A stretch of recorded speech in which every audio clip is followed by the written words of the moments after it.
And just to, before we get to the actual name of Adar, again, that is why there is no contradiction. We could say both that we are beyond Mazel, right? That we're not just limited by the Mazel state. And or as actually there's a teaching from the Magid that Ein Mazel Yisrael means the read Ein as Ayin, the nothingness. That is the divine nothingness that precedes all of physical creation. That means that the Mazel of Yisrael, not the Ein Mazel, so there is no Mazel Yisrael, but the Mazel of Israel comes from that great divine spiritual state of Ayin, the divine nothingness that's above the Mazel. But even so, even though we draw from the Ayin, still we bring it down into the physical world, into even the Mazel state of the world, in a way of bariya, of clarity and healthy, meaning in a way that not the world doesn't have to change its course of nature and the way it's connected with the Mazel, but within this reality, we could bring down the Ayin, right? And that way transform the physical and reveal and purify it and show how the physical too is part of the divine. And this here is connected also with some of the definitions that we have for Adar. One is that it comes from the word Adir. Like the term Adir B'Amarim Hashem, right? We say Mikolos Mayim Rabin, Mikolos Mayim Rabin, Mayim Rabim Adirim, Adirim, right? The strong ones, powerful ones. Adirim Mishpereyam, they're breaking the wreckages of the sea. Adir B'Amarim Hashem, mighty B'Amarim Hashem, in the heights. Okay. So in this definition of Adir, we're speaking about how high and great it is. It's more lofty. But then look at the next line, the third line, that is, 2 lines below. That Adar also stands for Aleph Dar. Dar means to dwell, like a dira, like a residence, to dwell. Aleph stands for the divine, the highest level, Alufei Shalaylam, right? So that means it's not just about being up there lofty, but it is also to bring it down, that Aleph, into Dar, into the physical. Again, to bring the unlimited, right, into the limited. And the infinite into the finite, right? In fact, since we're going through this, actually, there's another Gemara on this that mentions Adar, but in a different way. Here it is, the Gemara in the tractate Beya, as we say, where he brings down. Here. And it's a different type of word altogether for Adar. Amar Rabbi Yechon Mishim Rabbi Lezer Rabbi Shimon. Yechon is the name from Rabbi Lezer, the son of Rabbi Shimon. That's the famous Rabbi Shimon ben Yochai. That what? If someone wants that his possessions, right, as he says here, his properties to last, to be preserved, and not to fall apart, or that not that people also know that he owns it, so to speak, then Yita behen eder, should plant an eder in his big land, in his land. Eder here means a type of tree, the eder tree. Now the eder tree is there are different translations in English for it. Some people say it's a cedar, like an erez, which is it's also cedar, meaning that it's a strong, powerful tree that certainly everyone knows. Or some say it could be an oak tree. Be it as it may, it's a tree that really stands out enough.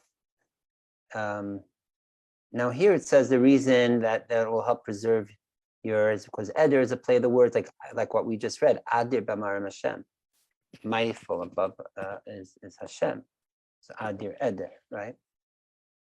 but it could also be, just agriculturally, botanically, that this type of tree, it's almost like a Robert Frost poem of the oak tree that stands very prominent, and everyone then identifies his property with that tree, or maybe something about the roots spreading and holding up to the land. Be it as it may, we see. By the way, this is a connection of what we've mentioned earlier, and if we have time, we'll go into, if not this week, maybe next week, about the Kabbalistic trees. Because now here we see the same word. Adar also means a special type of tree. Okay, so we see that here too, that it's related to Adir, being powerful, mighty. But like even the mightiest tree, its roots go down into the ground very deep. Okay, so again here we see the same thematic point we've been making, that even the loftiest of the infinite still roots itself all the way into the lowest of the finite. Inami, just one more piece of the Gemara here. Inami Adra Kishmei, or you could say Adra is Kishmei. That Adra is a play of the words, like Adar has the word dor, generation in it. Kadami Inshi, like people say, my Adra, what is Adra or Eder tree? The Kaimal Adari Dari, that it lasts for many generations. So the word generation, dar, all right? So that too is another point. Like we were speaking before, the whole point of bringing the spiritual into the physical, that's accomplished by not as much by the revelation of Mount Sinai, but even more so, building the Mishkan is not just that it comes into the physical, but that it's long lasting, it's permanent. And that too is the name for this month, Adar, again, like saying for multiple generations. You could say for eternal generations. Some speak about 7 generations, whether it's in the Midrash from Abraham to Moshe, or even Havdil or not, the indigenous people speak about 7 generations, which is seen as forever. Okay. Then there's one more piece of the Gemara here that says also that a field that has the Eder tree people don't steal from it or take from it, and its fruits are protected. As here in the commentary in English, he says, as the unique odor of the Eder sap wards off insects. That's interesting. But you see that again, that the Eder is both showing a prominence, certain types of strength even, but it's very bound into the earth physically. And that is again the whole point of Adar, that it's about coming into the physical. So now let's go back to our sheet. And so you see, we have here Aleph Dar. Aleph Dar, it comes with the word Aleph Dar, and which is also used, this term Aleph Dar is also used for the Torah itself, which is what the tabernacle is being built, right? What's happening? God gives the 10 commandments and the Torah. Now the Torah needs a place to stay. So that is the whole point of building the tabernacle, when will the Shekhinah come down, and where does the Shekhinah descend? Between the poles above on the keruvim, the cherubim of the Holy Ark, within which are the 10 commandments, and the whole Torah scroll, whether in it or alongside it, outside it, different opinions. But that's the point, yes, we build the edifice, we make it to show us in the physical, but ultimately it's all, where's the source of the spirit? Where's the point of merging?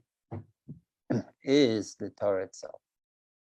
Davar tziva l'alef dar, right? We say in Shachrit Daven that God, this davar, what He's told, the Torah He gave us is for that, because 1,000 generations is a limited way of saying forever. Remember, forever is common. Davar tziva l'alef dar, right? from Divrei Hayamim. Okay. So that again is expressing this bringing together the divine with the physical. And that too, we'll give two more definitions. And maybe we'll share that, and let's see, time permitting, let's see what we can do. Idra is like, remember we were learning the Idra Rabbe, Idra Zutta. It could either mean a convergence place in a half circle, or it could be the threshing room where you thresh the harvested wheat grains. That too is showing a certain edifice, a certain thing connected with the earth.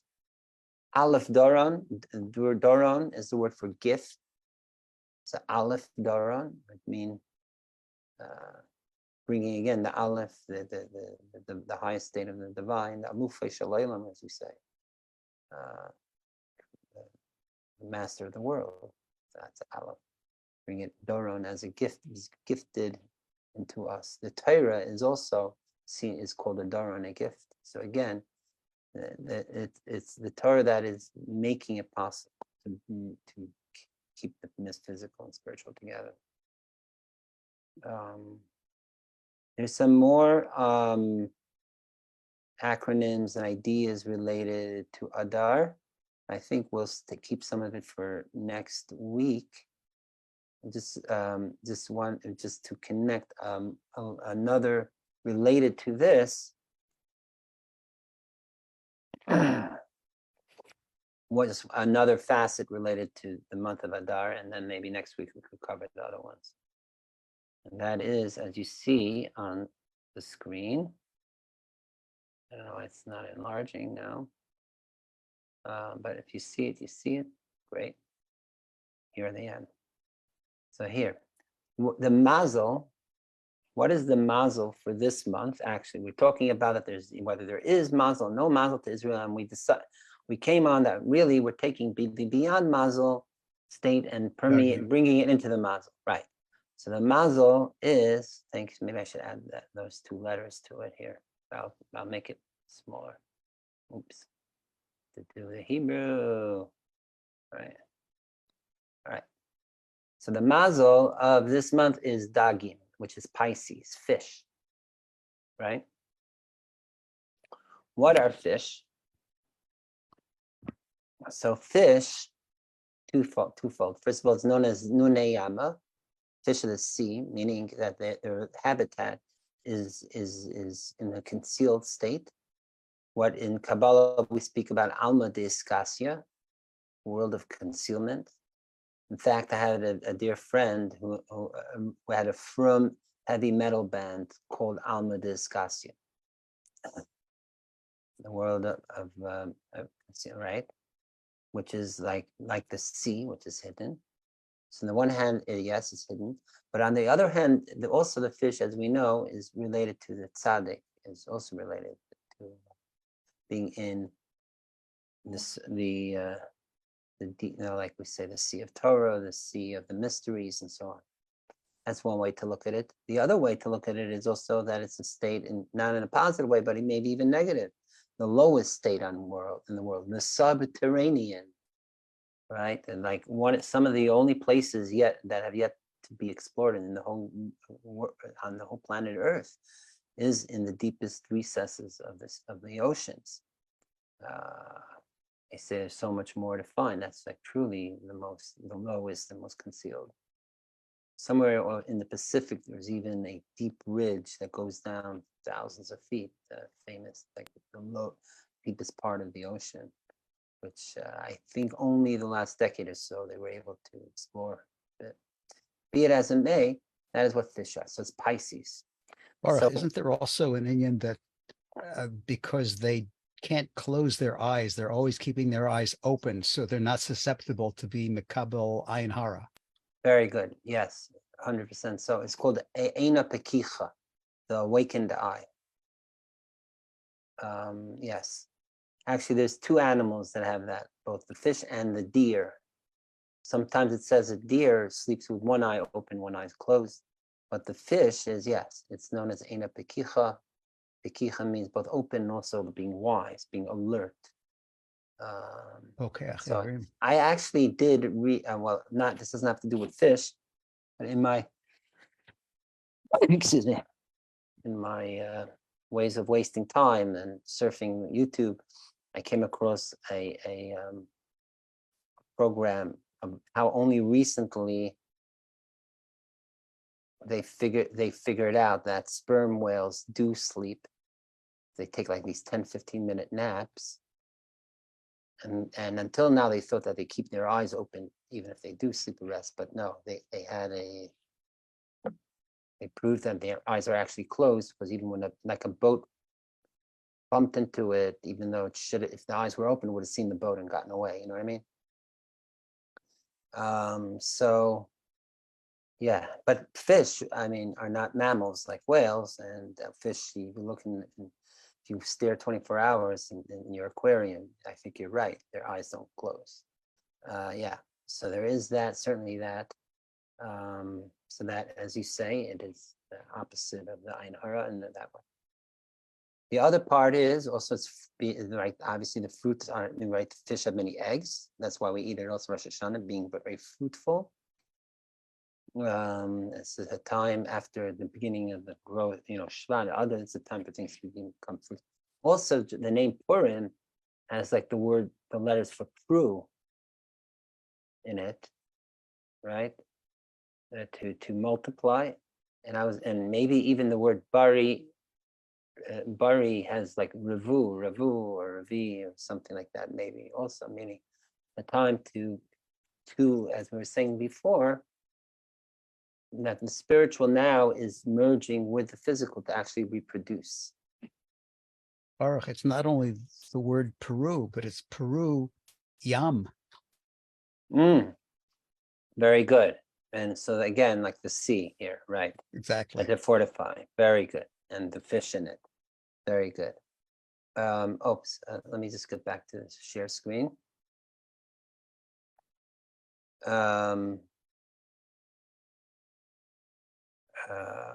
Yeah. So now the letters of fish, as we know, is Daled and Gimel. What does Daled and Gimel represent? So there's actually, I could make it a little bigger here. Okay, hopefully that helps. So there's a Gemara that says Aleph Beis Gimel Daled. I think Aleph Beis is, what is it? Order and Bracha, and then Gimel Daled stands for Gemoil Dalin. To give like to provide, to almost give charity, give sustenance to the Dalim, those impoverished. Okay. So according to this, the Gemoil is the giver, Dalim is the receiver, right? So the Gimel is giving, like the G of Gimel, and it doesn't work in English. Dalid, depositing, or something, doesn't work that way. Dalim is the poor person receiving, right? Like the famous beginning of the Tractate Shabbos, so the person giving the poor man food through the window, the door, right? So that's the Gemara. So that's the giver, right? So this is the merge. So and that, what are the letters Gimel Dalid spell the word God, right? God was one of the 12 children of Jacob, right? And someone who just tuned in now has a relative with the name Gadi, which is God. Oh, how did you know? How do I know? I know. Well, welcome. And we're going to get to the Hasidic stuff soon, okay? And there were other stuff we were shared I think you'd like. All right. So we're just finishing off here about the month of Adar and as connected to the Parsha. So my birthday. Yeah. What, your birthday? What? Your daughter, yeah. Your other. Very good. So this is your mazel. Wow. And he Yeah. said, and that's another thing, by the way. It says on someone's birthday, mazel geiber. Is mazel strong? That's another thing based on the question we say, how can you say that the mazel's geiber on a birthday is strong if we say there's no mazel to Israel? So that's the whole point. When a person is born and brought into this world, and we commemorate it every year, that is showing the emergence of the person in a way of merging soul with body, the highest state of the spiritual, of the divine with the physical. And to do that, I'm just muting you, iPhone, just not to have white noise, but whenever you want to tune in, please do. So that's what a birthday is commemorating, that we're here on planet Earth in the physical body. So therefore, to the contrary, as we were saying before, we're taking that state of ayin, the divine, absolute, infinite nothingness, and bringing it into our finite beings in the mazel state. And that's why mazel le'gever, that means we're empowering our mazel by bringing the beyond mazel into the mazel. All right. So therefore, iPhone, it's very auspicious that your birthday is in this month. My sister's is also in this month. We're going to spell it. So now the name God itself, actually, if you look in Bereshis, when he's named God, Gudud, and as we say, Gudud, Yugudenu, and all that stuff, right? And in fact, the name God, and Rashi even says this, means the definition Ben is the name.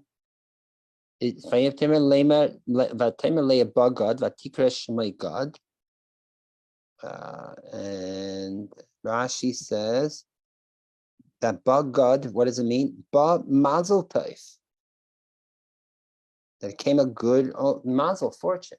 So the name God means mazel. So not only is this month, like we said before from the Gemara Tainus, that's Bari Mazel, it's so clear and strong, but it actually, the name of the month means Mazel. What do we mean the name of the month? Being Pisces, which are the letters Gimel of Dag, Gimel Dalet, that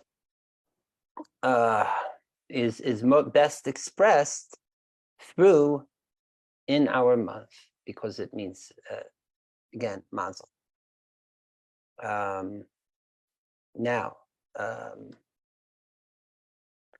Okay.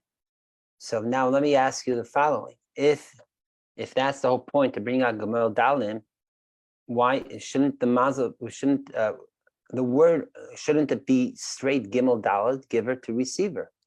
Why is it the opposite? It's actually Daled Gimel. That's how we spell fish. First the receiver, then the giver. You understand the shaila? Like the giver gives to the receiver, so that makes sense. But when we put a letter first, that means we're starting. That is the source of giving or emanating. So if we put the receiving end at the beginning, then we're saying that the receiver is actually the giver, and that the giver is actually the receiver. Right? So in a way, yes, it's deliberate for that. First of all, we know Venapechu, the whole month, is one of reversal opposites. So whatever was normally receiver becomes giver, and vice versa. Okay, that's a cute answer, but there's some. Okay, welcome Avraham also, who tuned in. Very happy Chaver joining as we go along. Great. So. Right? So what does it make sense? And if it's the receiver giving, then it's really a giver, not a receiver. Okay. So to answer that, I'm going to plug in here something more. And that is also, as we know from Kabbalah and Sefer Yetzirah, that every month has its own unique combination of the four letters of Yud Kei Vav Kei, God's name. Right? That let's say Nisan is Yud is the normal pattern, Yud Kei Vav Kei, and so on and so forth. This month, this is the combination. Hey, Vav Yud. So what's going on here? It's just like the word dog. where the receiver is at the beginning of the word, that the receiver is the giver, and the givers are the receivers. Hey, Yud K Vav K, normal, right? If we spell Yud, I'm just going to put for sacredness the lines in between. So what is the normal state? Yud K means Yud is the giver. It actually represents the point of masculinity, even the source of emanation, and it is giving to the receiver, the Hey, which is this expanded, right, three-lined form, which represents the feminine. Okay, so it's first Yud expanded into Hey, and then we go a second step from the Vav, which is a longer extension of the masculine, now taking it even lower into the second Hey, the lowest Hey, which represents all the way down here in this physical world, let's say. Okay, so this is a normal progressional logical pairing. Giver, receiver, higher state, then giver, receiver on a lower state. But in this month of Adar, we take both receivers and we put them in the front, and even the givers we reverse in a way that the beginning of the giving is actually at the very end.